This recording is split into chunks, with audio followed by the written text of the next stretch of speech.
the KMNN studios, this is the Kids Morning News Network.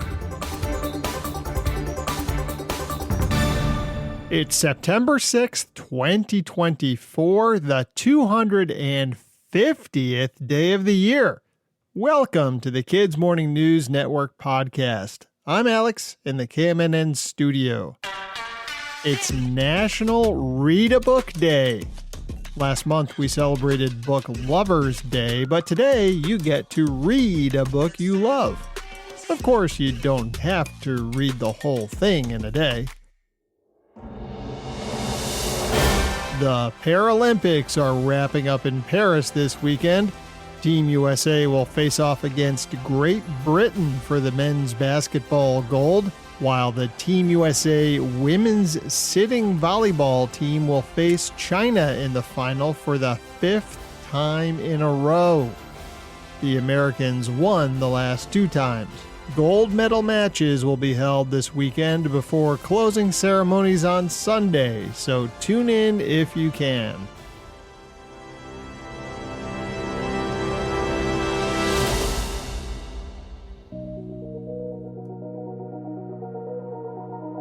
With NASA and others hoping to set up a moon base in the next 10 years or so, scientists are tackling all the little details they'll need to figure out. Like time. Yes, time on the moon is different than time on Earth. About 56 microseconds shorter every day, actually. I know that doesn't sound like much, but, well, that's because it's not much, but it adds up. And over time, that little difference will create a big problem, unless scientists figure out a solution. And this isn't just like a different time zone like we have here on Earth. This is a different time dimension, a new scale of time. It has to be measured differently or the moon base will get all out of whack with Earth. Though actually, even on Earth, time changes depending on how high you are. It goes a little faster when you're high up and a little slower when you're someplace low. So if there's something you don't like doing, try to do it on top of Mount Everest. And if there's something you really like, do it in Death Valley, so it takes longer. To keep everyone on Earth ticking to the same talk, there are hundreds of super accurate atomic clocks all around the world, and scientists average out what time those clocks say it is. They're planning something like that for the moon. But so far, no one's agreed on what kind of clocks to use, or where they should be, or who will have the job of setting them all up. The White House has given NASA until the end of 2026 to figure it all out. One thing they do agree on: no time zones. Once you're on moon time, you're all set.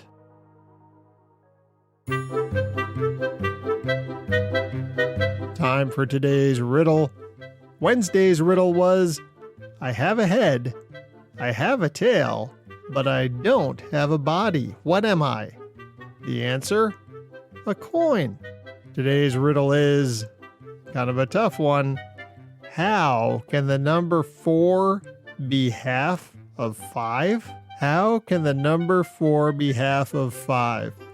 You have all weekend to think about it. I'll give you the answer on Monday, but you've got to make sure to follow or subscribe to the Kids Morning News Network podcast so you don't miss it.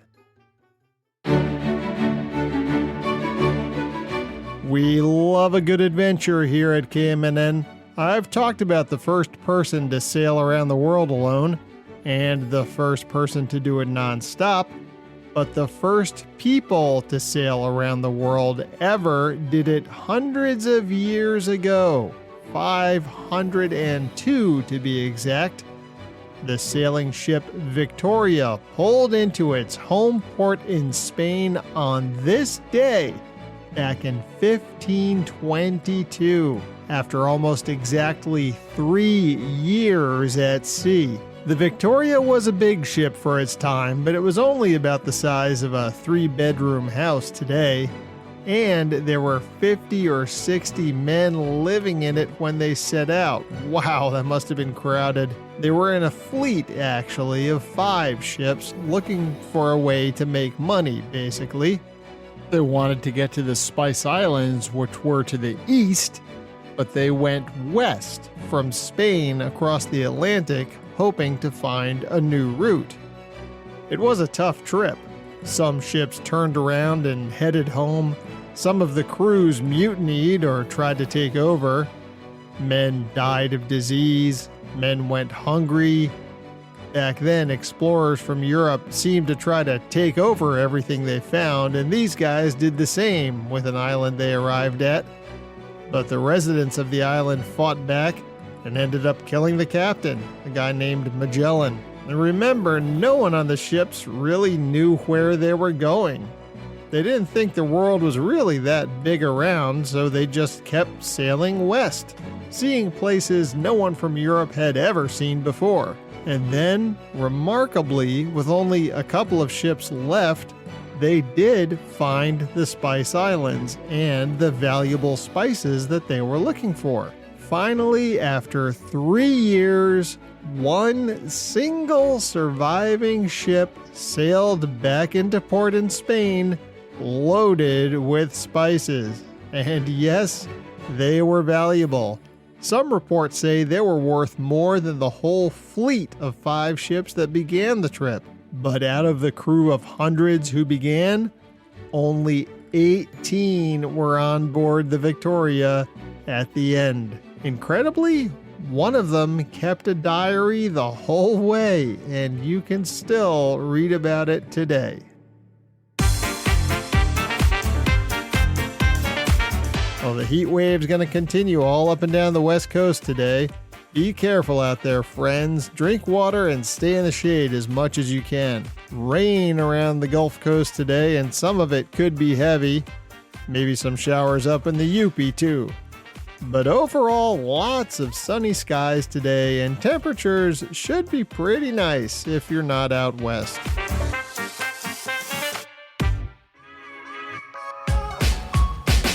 Well, that is the show. Thank you very much for listening this week.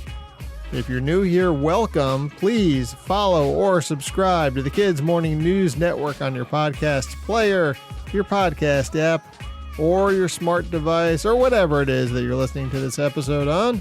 I'll be back Monday, and I hope you are too. From the KMNN Newsroom, this is Alex signing off.